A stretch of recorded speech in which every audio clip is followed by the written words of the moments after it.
Hey Team Phantom, we're going to learn a little bit more about how Git works today and how we can use it with Slack and with Altium.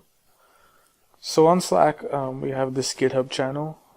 If you're not part of it, you can join it by clicking channels and then looking for it in these this list of channels here. So you can search for GitHub and you can join it.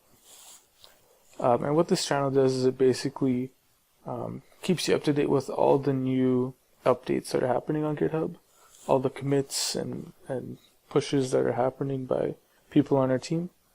And we can access the web interface of our repositories by clicking this little info here to see channel details. And we can find SFU Phantom. So right now we have 4 repos. The one we've been using mostly so far has been hardware. So we'll do a little demo of cloning this repo and creating our own branch and maybe making a little commit to it. So right now in our hardware repo we have 2 folders. One is the contactor switching board and one is our vehicle controller unit. Both are important. First one is used for our go-kart and the second one is going to be mostly for our formula car. So in our README we have a little getting started with Git instruction guide. So step 1 is to install Git on your machine. If you don't have it yet, you can just click here and then you can figure out if you want it for whatever operating system you have. I have Windows, so I already downloaded it. And what we'll do is we'll use the Git Bash terminal window. So if I search here, Git Bash, I can open it up.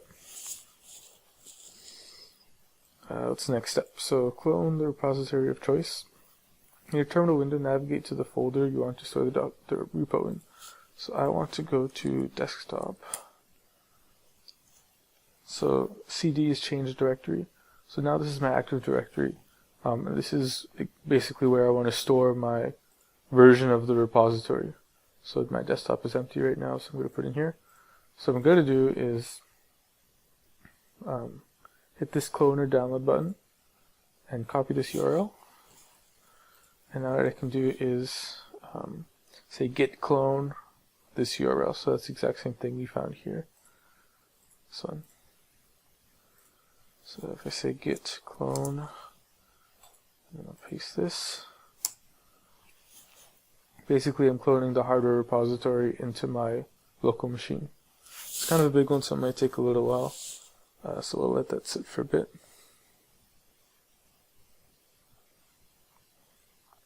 So the importance of Git and version control is really sometimes underrated.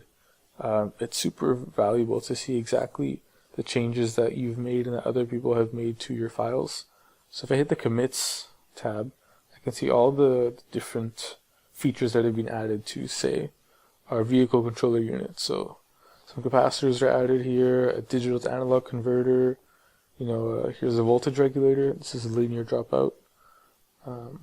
And all these are version controlled, so if at any point we say, okay, I really hated this new edition, it broke everything and none of it worked, we can just roll back to anything before that. So it's sort of invaluable, especially with the high turnover that we have in formula teams. It's super useful to have everything documented and have older versions of all our files. Alright, so we've cloned the hardware repository. So if you navigate to the desktop folder, which is where we cloned the repo to, we should see all the same files that we saw in our web interface here. We said Phantom VCU, and we have a whole bunch of schematics, we have some board files, we have histories, and we have a library. So what's important to note here is that we have this sort of sneaky guy, this Altium Libraries folder. You can see this little icon looks a little different than the other 3. That's because it's a submodule. So basically what this means is we have a repository called Altium Libraries in SFU Phantom, you can see right here, and it's hiding inside the hardware repo inside Phantom VCU. So basically it's like a sub-level repository inside another repository. So what you have to do, and they're called submodules, what we have to do is, if we navigate to our README, hardware repo, and the submodule.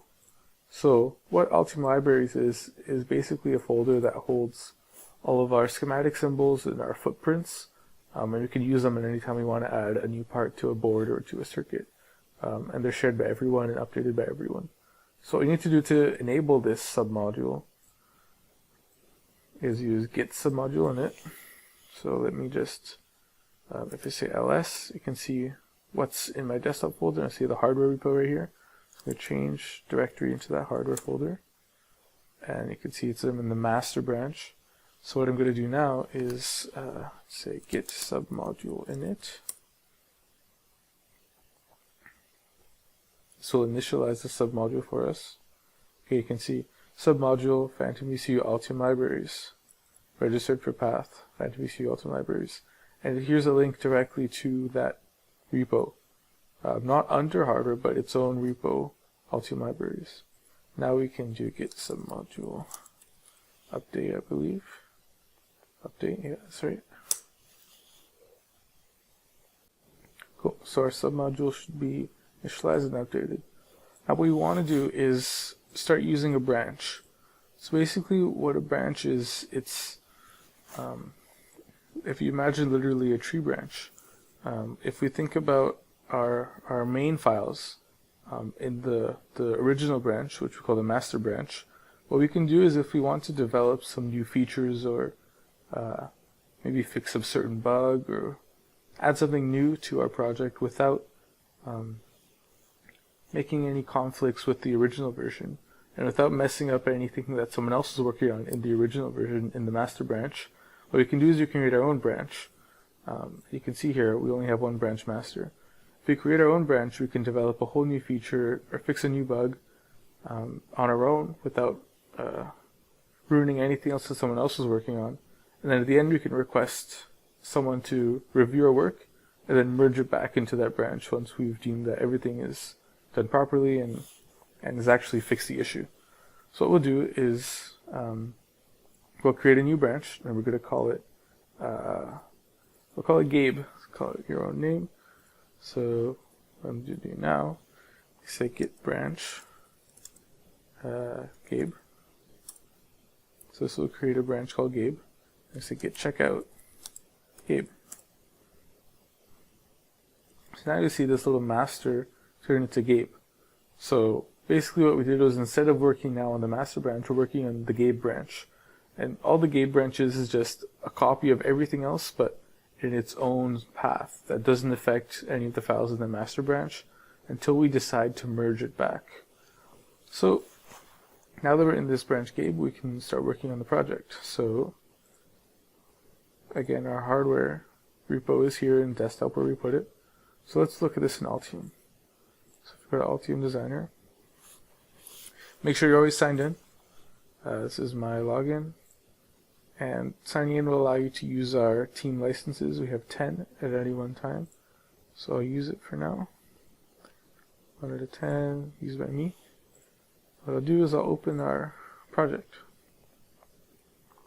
So where did we save this? It's desktop, hardware. Let's open Phantom ECU. And to open this whole project, you want to see all the schematics and also the PCB as well. You can just open the .project PCB file, and it'll open all of these for you. You open this guy. We'll see that we have source documents, so these are all the schematics that are part of the project. We have the board itself, and then we have these libraries. And these libraries come from the Altium Libraries repo that we initialized. So say I have this connectors document, and I want to add something new. Maybe I want to add another connector. So if I have this libraries window open here, what I can do is drop down and look for my Phantom library and see all the parts that we have made for our Phantom boards. So maybe I want to add a 8-pin connector, 8-position connector. You can see a little picture of it here. You see some info on the right if you pull this out.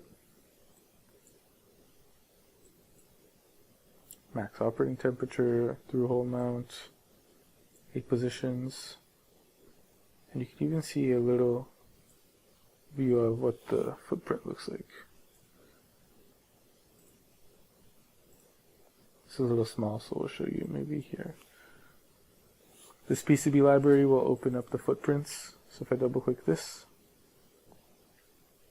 you should be able to see all the actual implementations. So this is, the easiest way to do this is to click PCB library, and you can see all the footprints here. So what this is it's actually just a 2-pin header connector. So if I hit 3, I can see the 3D view of these pins. This hit 0, we go back to the original. If I hit V and then B, I can flip it 180 degrees, V, V again. So we wanted to see that 8-pin connector, right? Where are you? Molex 8-pin. So this is kind of what it looks like in 3D. You can see the 8 pins are here. 8, and you can see the rest of it. Hit 0 to go back to original position, and then 2 to go back to my 2D view. So you can see our 8 pins, 1 to 8, and 2 mounting holes. And this sort of purple striped guy is the mechanical outline of our connector. So we want to add this to our connectors page, right? So what I'll do is I'll make sure I'm in Phantom Library, double click my 8-pin connector. So in this connector, all I really want is power and ground. So let me grab a couple of VCCs, and we'll put VCC all on one side, and I actually want it to be plus 24 volts.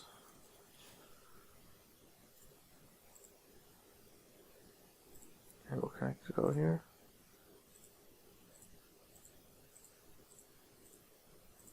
I want the other side to be ground, so I'll grab a ground right here, and grab this wire, place wire, connect these all to ground.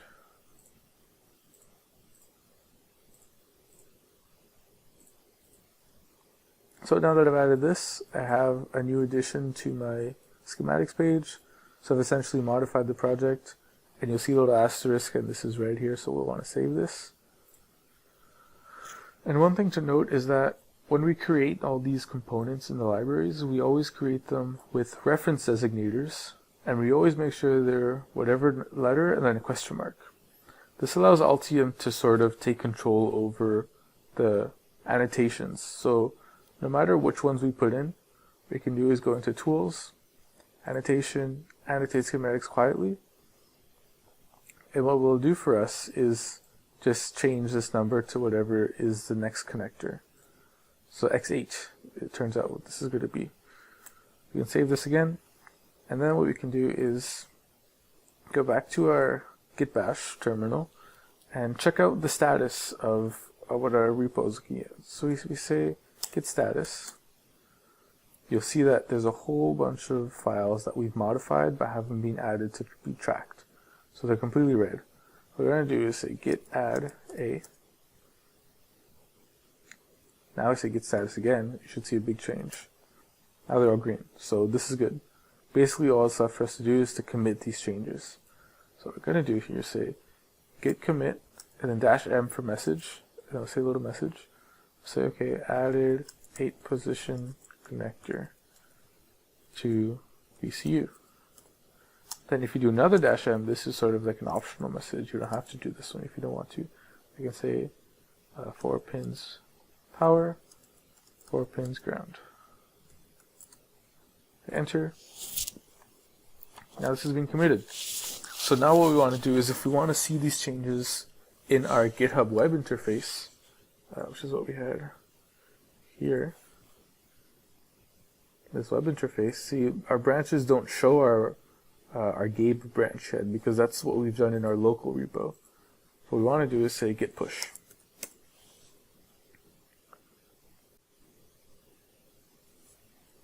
So something I forgot is that we haven't set the remote repo to be our upstream branch, to be our Gabe branch. We still have it on master.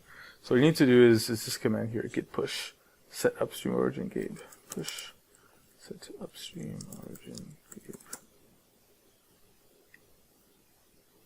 So this should switch our branch to our Gabe branch in the upstream, which is our repo in GitHub. And now we should see it show up. So if we go to here, you recently pushed branches, Gabe, less than a minute ago. So if I refresh here and change this branch, I can change this to our Gabe branch. So in our master branch, you can see the last thing that happened was 11 hours ago. But if I switch to Gabe, last thing that happened was 2 minutes ago. Added 8 position connector to VCU. If I click these, 4 pins power, 4 pins ground. That's our optional message that we wrote in our terminal. This is great. Now, once we have this branch, we've added our feature, a connector, and so we want someone to review it because we want to merge this into our master branch. We want to say, okay, this is a feature I created. Now I want to actually put it in the original version of the board. You can do is create a new pull request.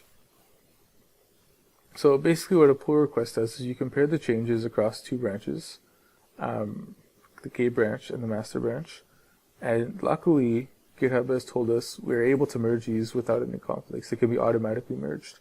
What happens sometimes is the changes made in the master branch and the changes made in your Gabe branch, for example, conflict. Maybe someone has modified the exact same file and they'll need to be manually fixed. So this is going to be automatically merged. We'll add a little message, which is the same as our commit message, and we can create a pull request.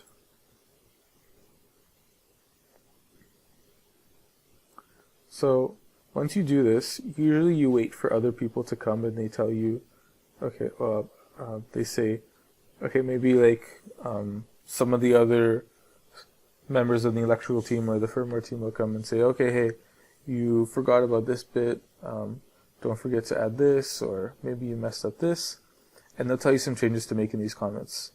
And then they'll allow you either to merge your pull requests or they'll do something else. But most of the time, as long as you can figure it out, you'll be able to merge it.